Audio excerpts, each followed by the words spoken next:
When our hands are freezing in the cold, human instinct takes over.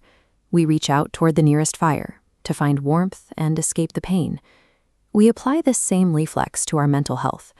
When life gets chaotic, we look for a spiritual, air-conditioned room, a controlled environment where we can hide from our thoughts. These practices provide a temporary break from the noise, often resulting in a deep, profound sense of joy. But living inside that comfort zone has a drawback. Once you acclimate to that artificial peace, stepping back out into the natural heat of normal life becomes agonizing.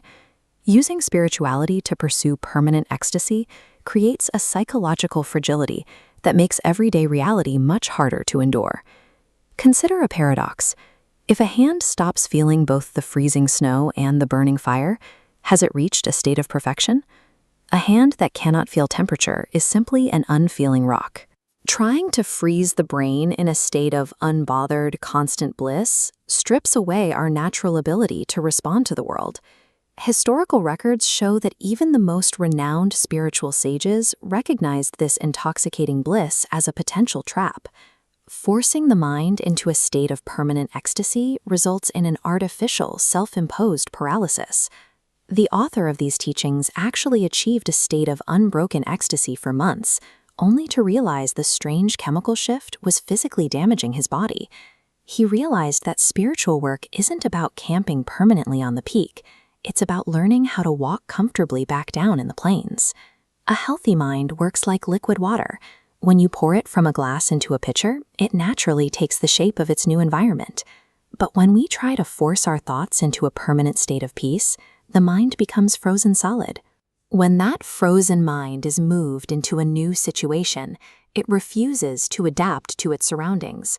Resisting our natural emotional shifts leaves the psyche rigid and unable to handle the changing realities of daily life. There is a Zen story about a man who seeks help because his mind is full of chaotic, painful emotional waves. The man tries to fight the ocean. He pushes back against the crashing waves, leaving him exhausted and violently thrown backward. A guru standing in the same water simply bows his head as each wave approaches, letting the water wash over him while remaining firmly rooted. Negative thoughts arrive naturally, like waves. Fighting them wastes the energy we need for living. This is the core of gnanam, or wisdom, realizing that peace comes from bowing to the waves of the mind rather than resisting them. Liberation, or mukti, represents a complete surrender to our inability to control the mind's movements. This means accepting the mind's flaws, its anxieties, and its sadness without trying to fix the internal environment. Declaring a ceasefire with your thoughts recovers the psychological energy once spent on that internal struggle. We cannot choose which thoughts pop into our heads, but by accepting them, we stop wasting our strength on an unwinnable war.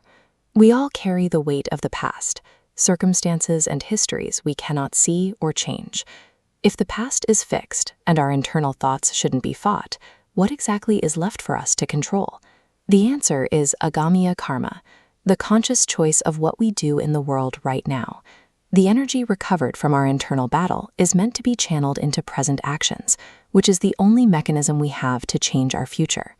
By bowing to the internal waves, we free our hands to act in the present, the only point where we can actually influence what happens.